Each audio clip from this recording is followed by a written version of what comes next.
자, 이번에는 국회로 가보겠습니다. 조금 전 생중계로 전해드린 대로 여야 교섭단체 3당이 모레로 종료되는 국회 정치개혁특별위원회 그리고 사법개혁특별위원회 이 두 특위의 활동기한을 8월 말까지 2달 연장하기로 합의했습니다. 앞서 자유한국당은 조건 없는 국회 상임위원회 전면 복귀를 선언했습니다.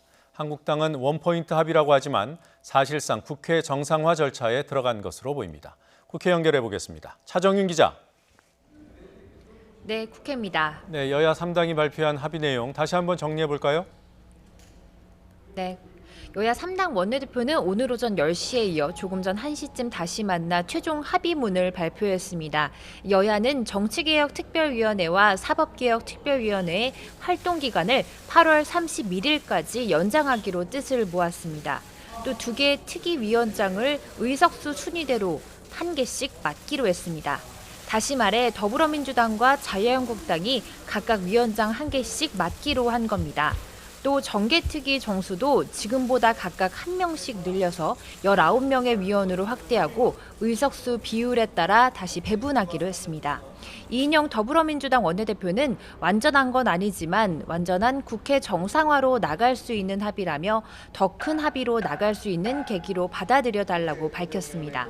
잠시 후 2시쯤 열릴 본회의에서는 자유한국당을 포함한 여야 5당의 완전체 국회 모습을 볼 수 있을 것으로 기대되는데요.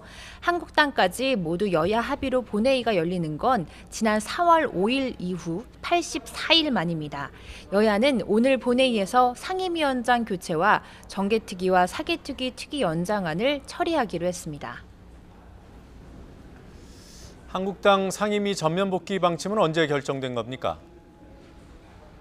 네, 조금 전 11시 반쯤 열린 의원총회에서 결정이 됐습니다. 앞서 자유한국당은 의원총회를 열고 합의문을 추인하는 데 이어서 상임위도 조건 없이 전면 복귀하겠다고 밝혔습니다.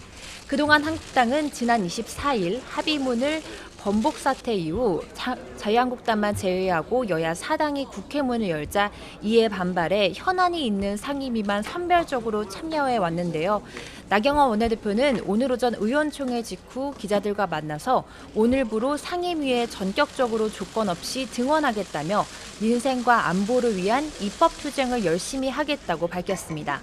그러면서 나머지 국회 의사 일정에 대해서는 추 원내대표가 정권을 갖고 협의해 나가기로 했다고 설명했습니다. 이번 한국당 의원총회 발언에서 국회 정상화라는 표현은 사용하지 않았지만 사실상 정상화 수순에 접어든 것으로 보입니다. 지금까지 국회에서 전해드렸습니다.